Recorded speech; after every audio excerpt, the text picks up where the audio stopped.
메리 크리스마스.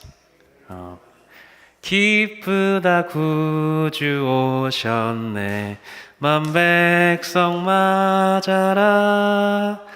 온 교회여 다 일어나 다 찬양하여라. 다 찬양하여라. 다 찬양하여라. 아멘. 하나님의 천사 합창단이 예수님께서 태어나셨을 때 이러한 기쁜 노래를 힘차게 부르지 않았을까 생각해 보았습니다. 제가 오늘 준비한 말씀의 주제는 바로 가장 위대한 축복입니다. 여러분 모두가 아시다시피 이제 내일은 성탄절입니다. 바로 예수님께서 이 땅에 오신 날을 축하하고 기념하는 날입니다. 여러분은 성탄절 하면 어떤 것이 가장 먼저 떠오르세요?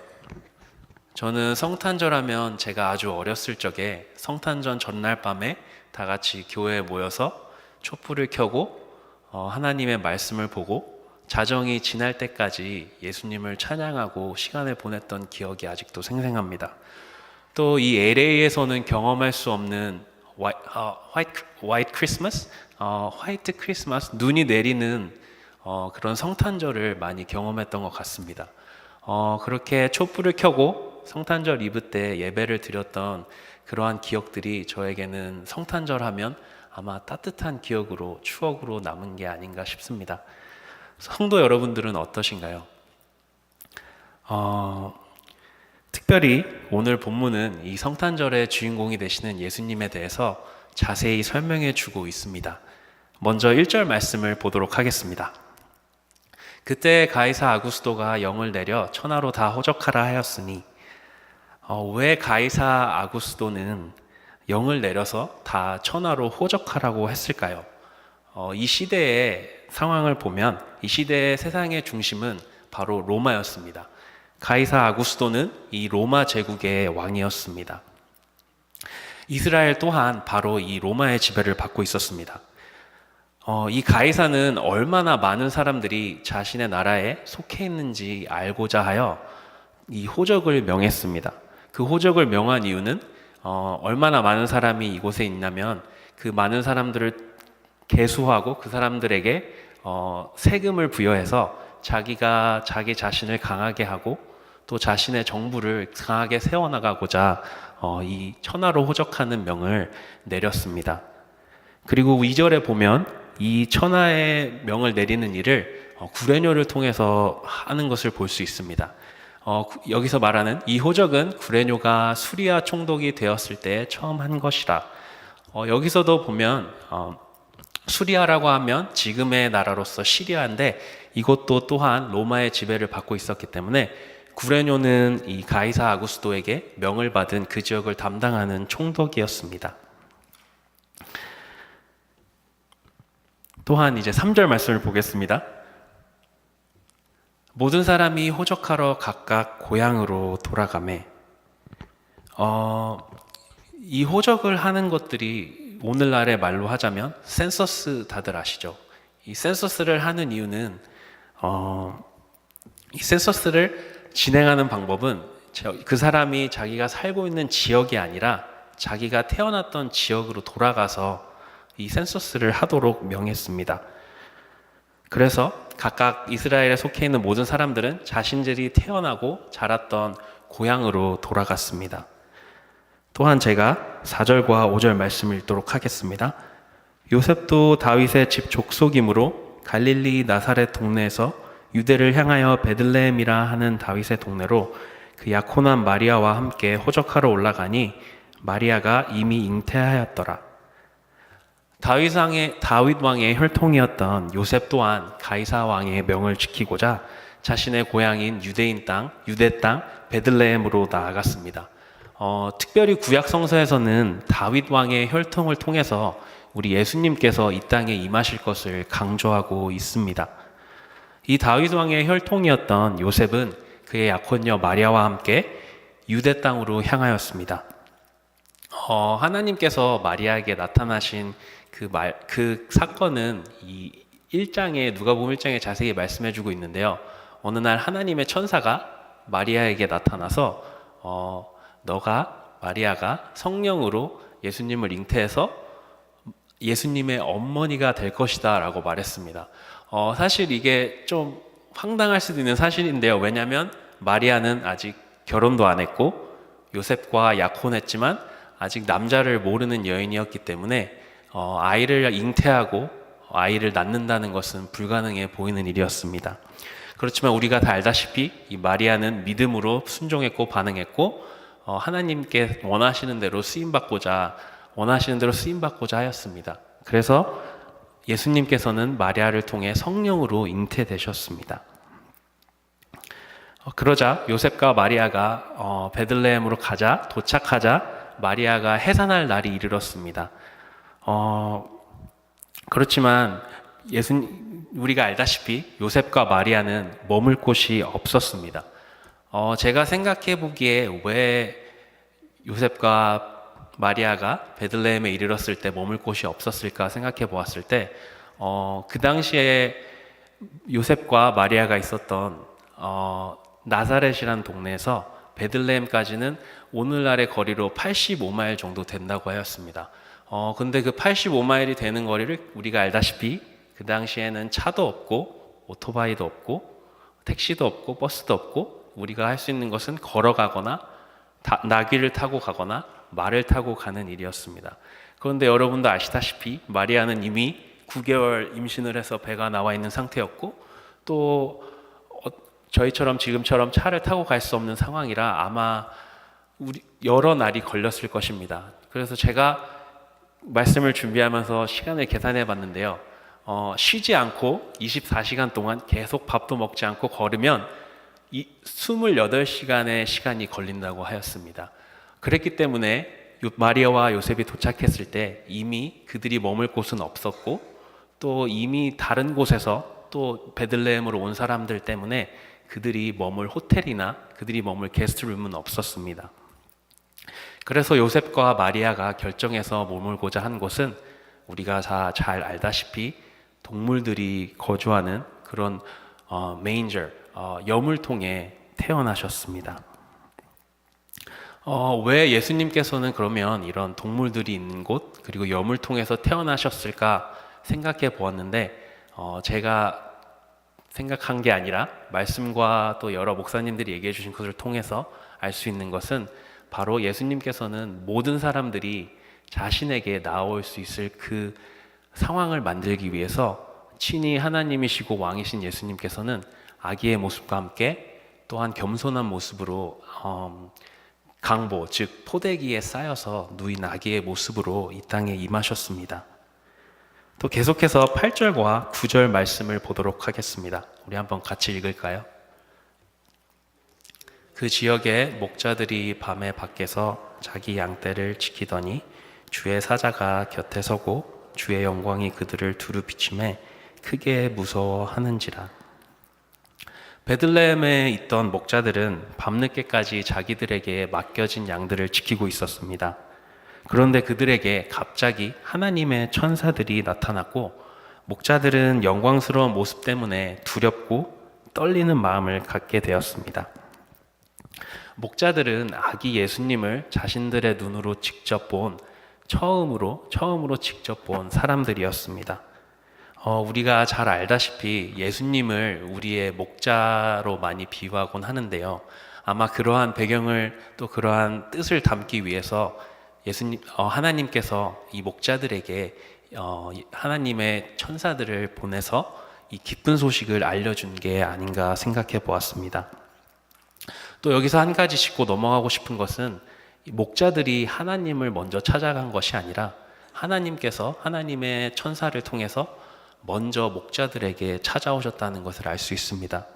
우리들 또한 먼저 우리가 하나님을 찾아 나선 것이 아니라 하나님께서 여러분을 먼저 찾아 나섰다는 사실을 늘 기억하시길 바랍니다. 또 특별히 직장에서 여러분들이 이제 직장에서 직장 생활을 할 때 이렇게 하나님의 천사가 여러분들에게 나타나셔서 하이 이러면 어떤 식으로 반응하실 것 같아요? 저는 아마 너무 흥분되고 기뻐서 잠을 못 잘 것 같습니다. 또 할 수 있으면 요즘에 셀피 많이 찍잖아요. 사진 많이 찍잖아요. 사진을 찍어서 이 역사적인 날을 기억에 남기고자 했을 것입니다. 그리고 그 천사들은 우리에게 기쁘고 복된 소식을 늘 전해줍니다. 계속해서 10절부터 14절까지의 말씀을 보겠습니다. 한 절 한 절 같이 읽겠습니다. 제가 먼저 읽을게요. 천사가 이르되 무서워하지 말라. 보라, 내가 온 백성에게 미칠 큰 기쁨의 좋은 소식을 너희에게 전하노라. 네, 너희를 위하여 구주가 나셨으니 곧 그리스도 주시니라. 너희가 가서 강보에 쌓여 구유에 뉘어 있는 아기를 보리니 이것이 너희에게 표적이니라 하더니 수많은 천군이 그 천사와 함께 하나님을 찬송하여 같이 읽을까요? 지극히 높은 곳에서는 하나님께 영광이요 땅에서는 하나님이 기뻐하신 사람들 중에 평화로다 하니라. 아멘. 두려움에 가득 차 있던 목자들에게 하나님의 천사들은 말했습니다. 두려워하지 마세요. 모두에게 정말 좋은 소식을 가지고 왔거든요. 그 좋은 소식이란 바로 다윗 왕의 도시에서 태어난 예수 그리스도를 알리는 소식이었습니다. 천사들은 목자들에게만 힌트를 주었습니다. 그 힌트란 바로 강보에 쌓여서 여물통 안에 있는 아기 예수님의 모습이었습니다. 예수님은 겸손한 모습으로 이 땅에 오셨습니다. 하나님의 아들이시고 또 충분히 더 좋은 환경에서 태어나실 수도 있었지만 그렇게 해서 역사의 무대 속에 등장하실 수 있었지만 예수님께서는 그러지 않으셨습니다. 예수님은 언제나 겸손의 길을 택하셨습니다.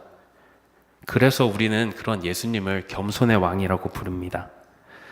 제가 만약 하나님의 아들로 태어날 수 있는 기회가 있으면 물론 하나님의 아들이지만 하나님의 아들로 태어날 수 있는 기회가 있다면 저는 아마 부잣집 도련님으로 태어나게 해주셨을 것을 원했을 것입니다. 그렇지만 우리 예수님께서는 아기의 모습으로 또 말 구유에 태어나는 길을 겸손의 길을 선택하셨습니다. 그 힌트였던 포대기 강보와 여물통은 예수님의 겸손을 상징하는 도구였습니다. 시간이 흐르자 갑자기 하나님의 천사 합창단이 나타나서 제가 인트로에서 찬양을 했던 것처럼 하나님을 찬양하였습니다. 이 천사들은 가장 위대하신 하나님을 찬양하며 또 이 땅에 하나님이 기뻐하는 사람들에게 평화를 주시기 원하는 노래를 불렀습니다. 그렇다면 우리가 너무나도 잘 알고 있는 이 예수님의 출생의 이야기를 통해서 이 출생의 이야기를 우리의 삶 속에 어떻게 적용할 수 있을까요? 제가 3가지 방법으로 요약해 보았습니다. 첫 번째로는 하나님의 겸손을 아기 예수님을 통해 배울 수 있다는 것입니다. 7절 말씀을 보면 하나님의 아들이신 예수님께서는 강보에 쌓인 채로 여관이 아닌 여물통에 누워 계셨습니다.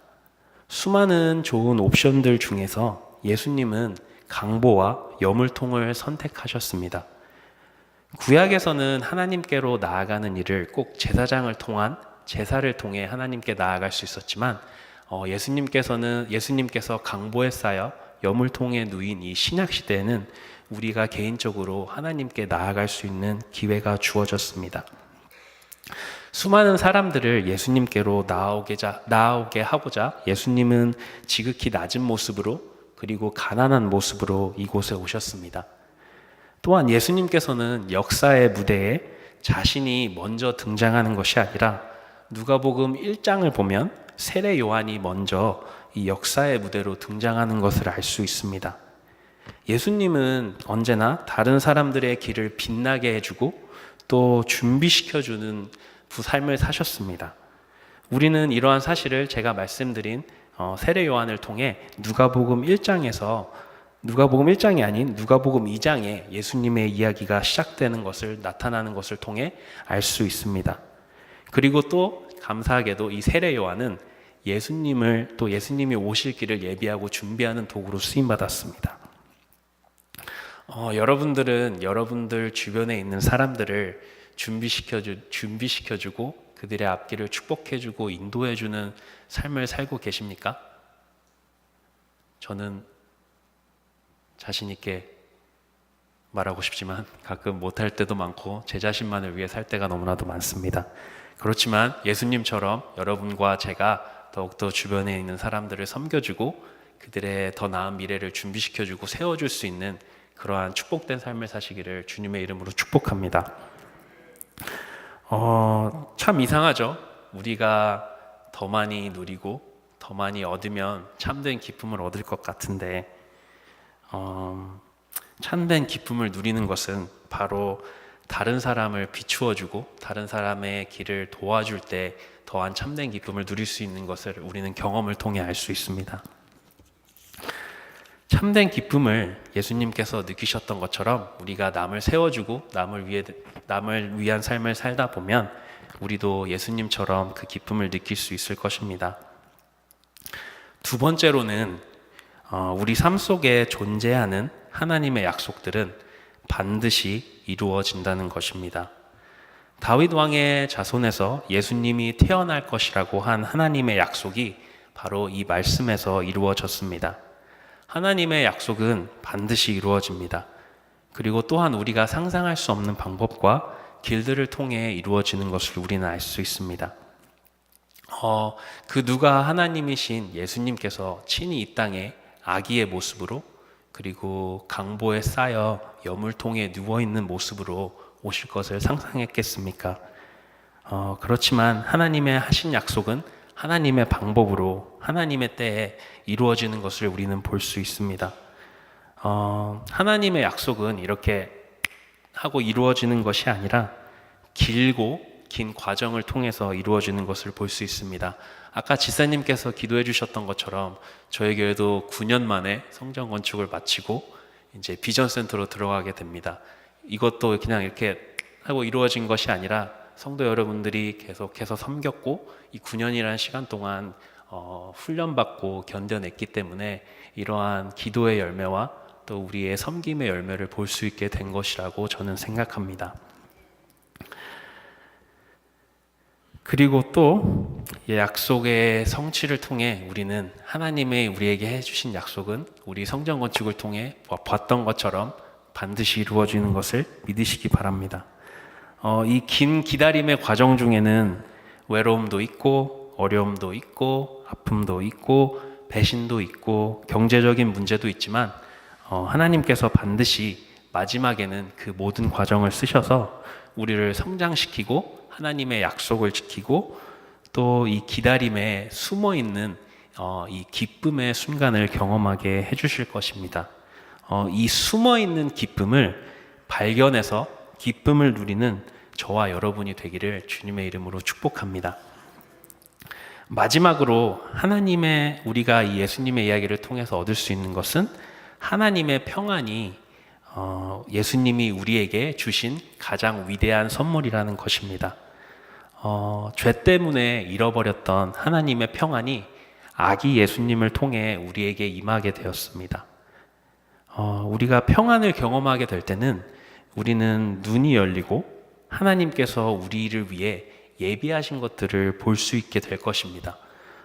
평안이 진정으로 값진 것입니다. 예수님은 돈보다 권력보다 뛰어남보다 평안을 가치 있게 생각하셨던 분입니다. 우리가 하나님이 주신 이 평안을 누릴 수 있는 방법은 하나님이 우리를 보시는 안목으로 우리 자신을 그리고 다른 사람들을 보는 것입니다. 그렇다면 하나님이 우리를 어떤 안목으로 보고 계실까요? 하나님은 이 아기 예수님이 지신 십자가를 통해서 우리를 사랑스러운 하나님의 자녀의 모습으로 바라보고 계십니다.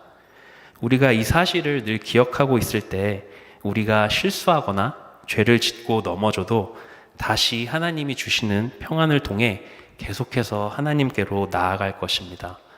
하나님의 평안을 생각하다가 문득 여기 아래서 방금 생각난 게 있는데요. 제가 2년 전, 3년 전인가요? 김 목사님과 함께 저희 교회 청년부들 팀들과 인도에 다녀온 적이 있습니다. 저희가 마을 곳곳을 발로 돌아다니면서 직접 사람들을 만나고 노방전도를 했었는데 거기에도 제가 한 가지 놀라웠던 것은 인도에도 권사님 파워가 있습니다. 저희가 만났던 한 분은 권사님이신데 마을 전역을 순회하시면서 모든 사람들을 영적으로 또 그들의 필요를 채워주는 것들을 볼 수 있었습니다. 그렇지만 한 가정이 정말 기억에 아직도 남았는데요. 그곳은 예수님을 믿는다는 그 이유 하나로 마을 주변 사람들에게 직접적인 배척을 받고 핍박을 받는 가정이었습니다. 그곳에 가서 찬양을 하고 기도를 하고 신방을 하는데 목사님께서 저에게 갑자기 위로의 말씀을 전하라고 저에게 기회를 주셨습니다. 감동을 받으셨나 봐요. 그래서 저에게 갑자기 그 말씀을 주셨는데 갑자기 떠올랐던 게 바로 요한복음 14장에 예수님께서 제자들에게 하신 말씀이었습니다. 평안을 너에게 끼치노니 곧 나의 평안을 너에게 주노라. 내가 너에게 주는 것은 세상과 같지 아니하니 담대하라. 내가 세상을 이겨노라 하니라. 이런 말씀이었습니다. 그 말씀을 그분들에게 전해주는데 그 말씀이 정말 얼마나 파워풀하고 힘이 있는지를 경험할 수 있는 시간이었습니다.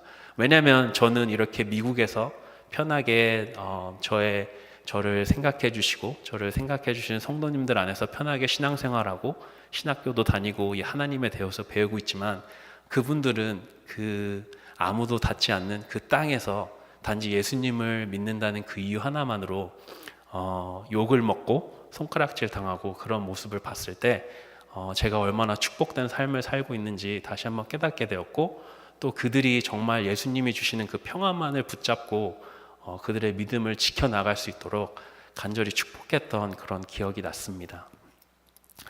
여러분은 정말 축복받은 사람들입니다. 이렇게 하나님을 마음대로 찬양할 수 있고 또 이렇게 하나님이 오신 날을 기념하면서 예배를 드릴 수 있는 이런 기회는 정말 아무나 가질 수 있는 것이 아닙니다. 이 기회를 남용하지 않고 오용하지 않고 소중히 여기시는 저와 여러분이 되기를 주님의 이름으로 축복합니다. 이 기쁨의 성탄절에 정말 많은 선물들과 또 가족들, 안정적인 재정들과 건강, 그리고 나를 사랑해주고 믿어주는 사람들 등등 수많은 축복들이 우리에게 있지만 그 중에 가장 위대한 축복은 바로 아기 예수님이 탄생한 축복입니다.